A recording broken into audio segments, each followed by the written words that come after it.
What's up, it's Cinema Shogun here, and I know just as well as anyone else that there is just a lot going on in the world right now.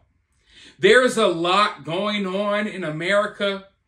There's a lot going on in whatever country you live in. We have war in Europe, war in the Middle East. There's so much stuff happening at once. But, ladies and gentlemen, I am telling you right now, everyone needs to pay attention. Everyone needs to keep their eyes on what's happening in China. As I reported in my last video, there's this new mystery illness spreading through China like a wildfire. And everyone's trying to figure out what it is. The experts don't even know. Could this just be some type of pneumonia? Is this a new beer bug type of situation? I have to be careful with the words I use here. But it's getting very serious and it's kind of scary. Now, I know that a few years ago with the beer bug outbreak, a lot of people had no clue what was going on until it hit home. You wake up one day and you find out about the beer bug and it's already in your town. You know, your city's already locking down. They're already issuing new rules at the supermarket. You know, businesses are shutting down, you name it. But I was keeping my eyes on the beer bug well before it reached America, or at least we thought it reached America. I know you guys didn't know me back then, but I was letting my local community and my friends know about the beer bug for months and months and months before the first case was reported in America. And as I am watching what is transpiring in China right now, it looks so familiar.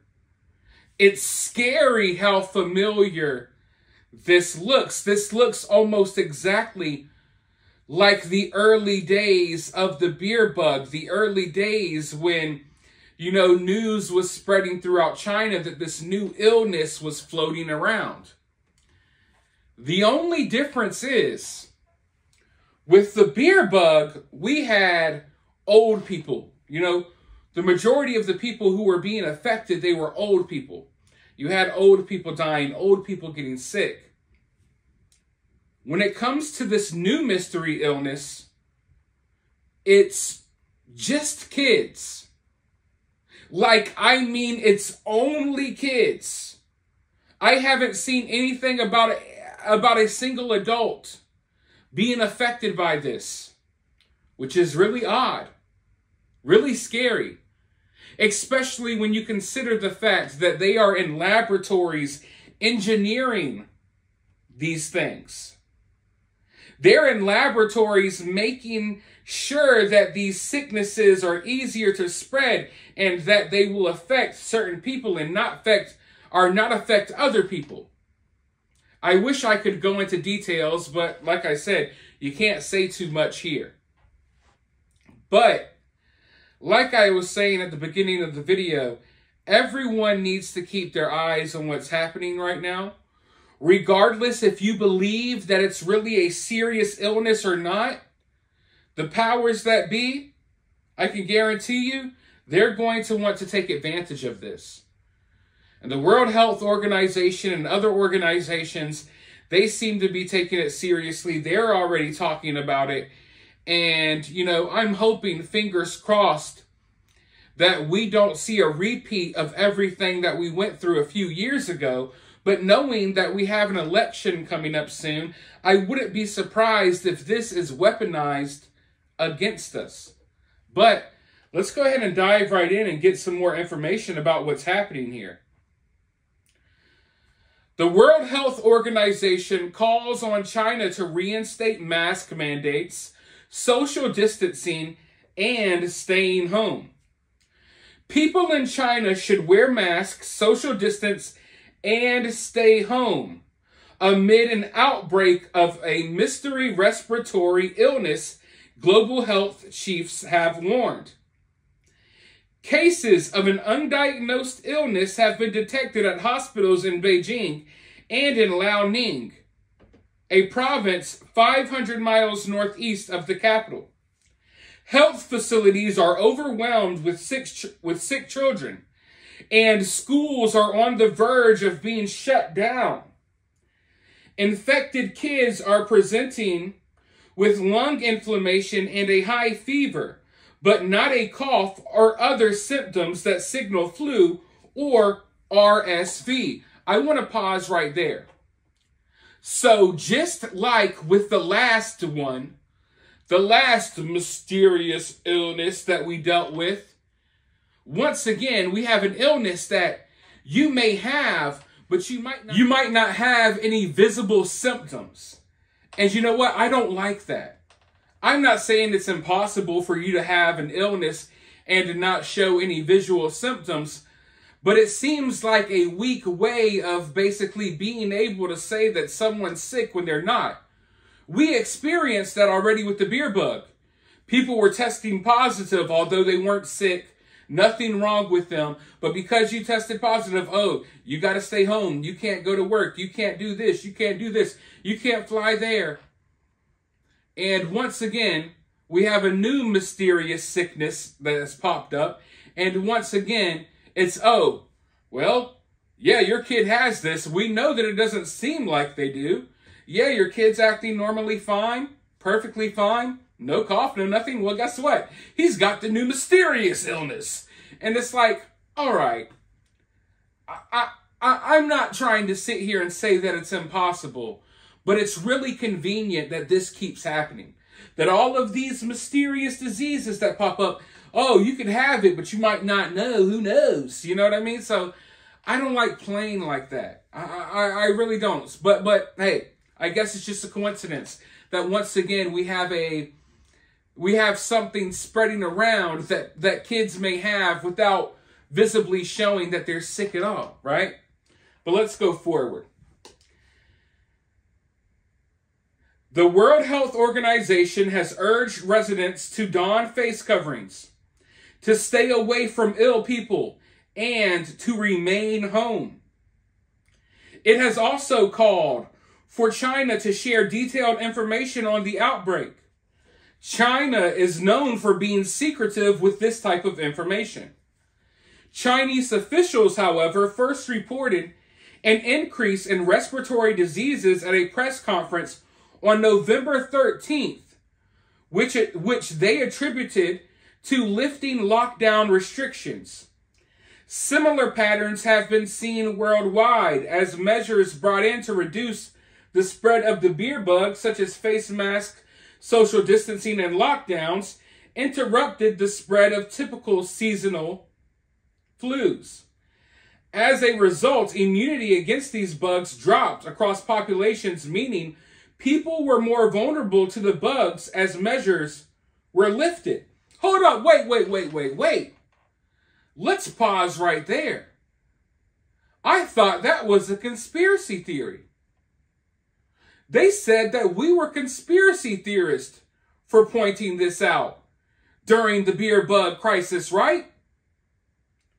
I mean, I saw plenty of people, including myself, trying to make the point that if people wear masks all day and they stay home all day, they don't go out in the sun, they don't expose themselves to other people, that this would have a major effect on people's immune systems.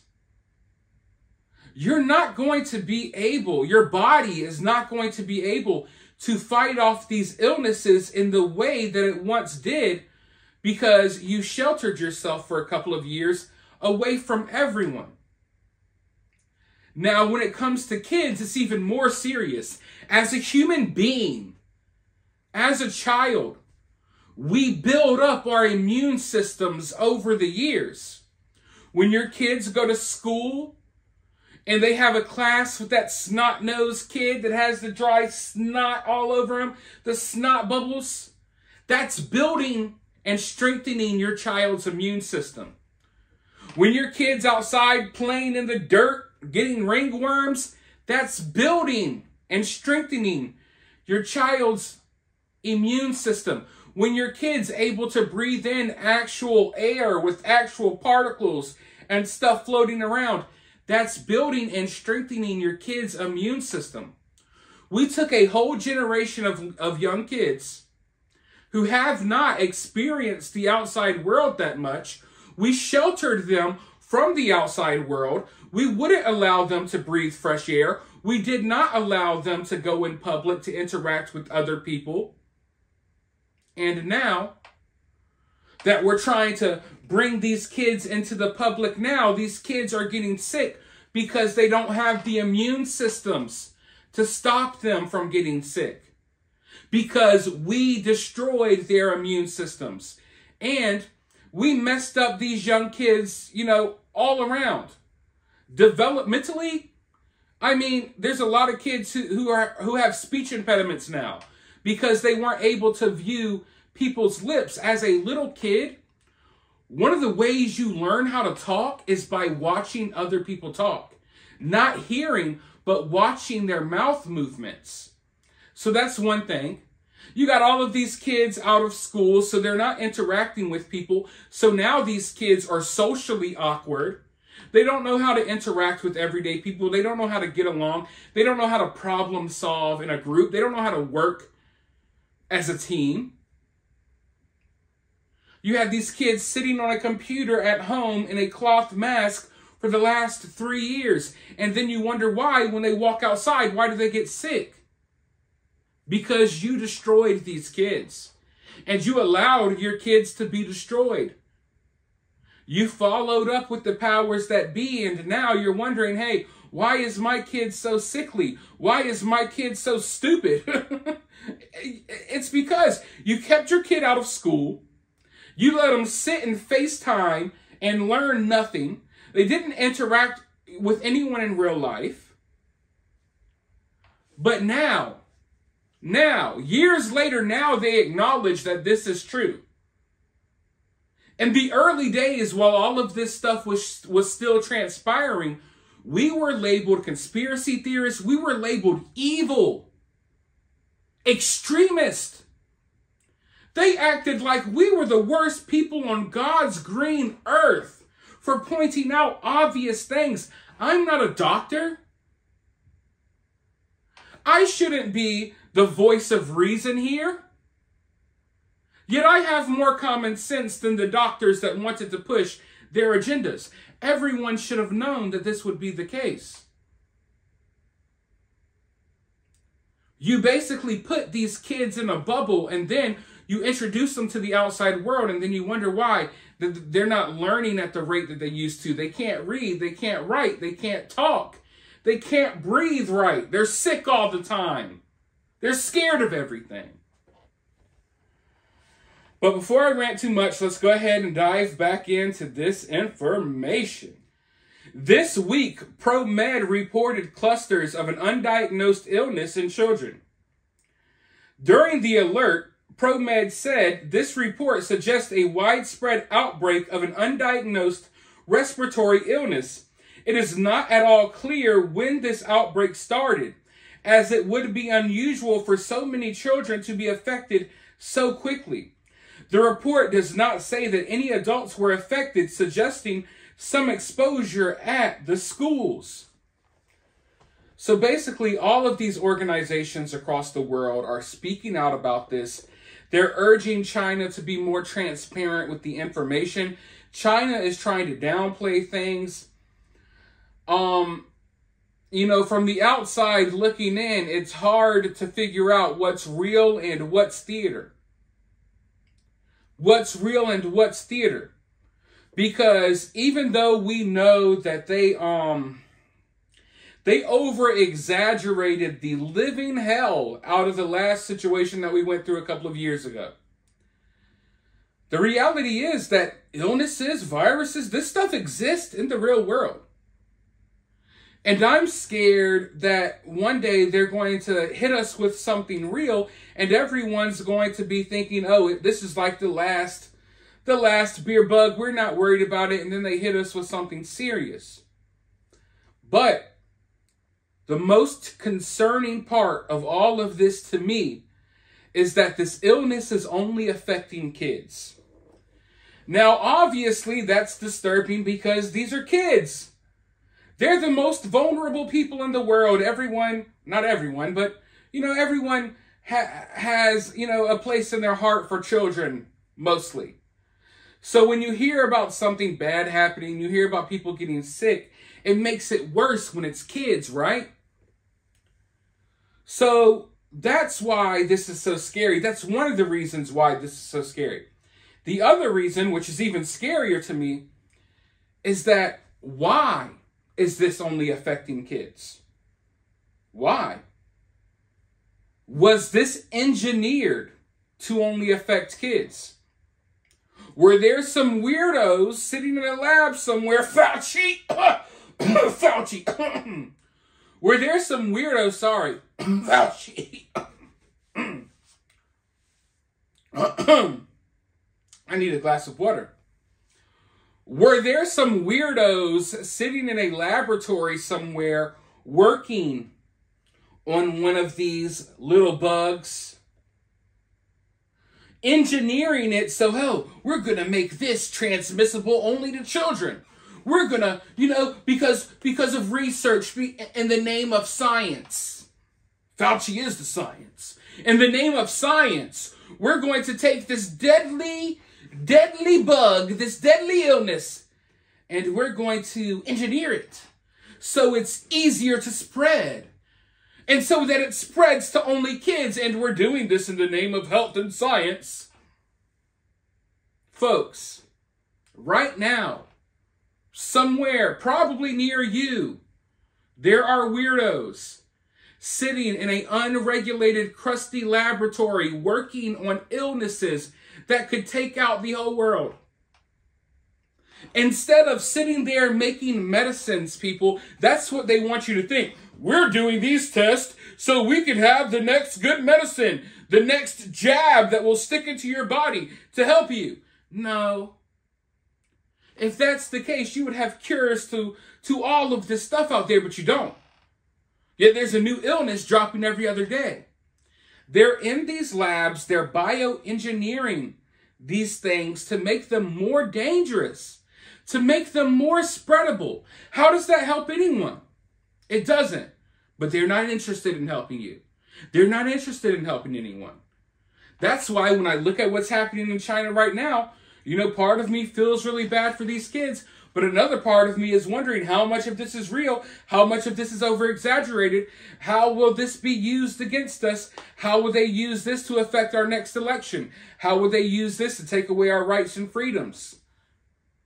We can't even think or focus on the health aspect of it because they're weaponizing these things in multiple ways. So regardless if people are really getting sick or not, it's like, hey, I'll take the cold as long as you guys don't throw me in a camp somewhere. You know what I mean? So there's so many things to worry about here.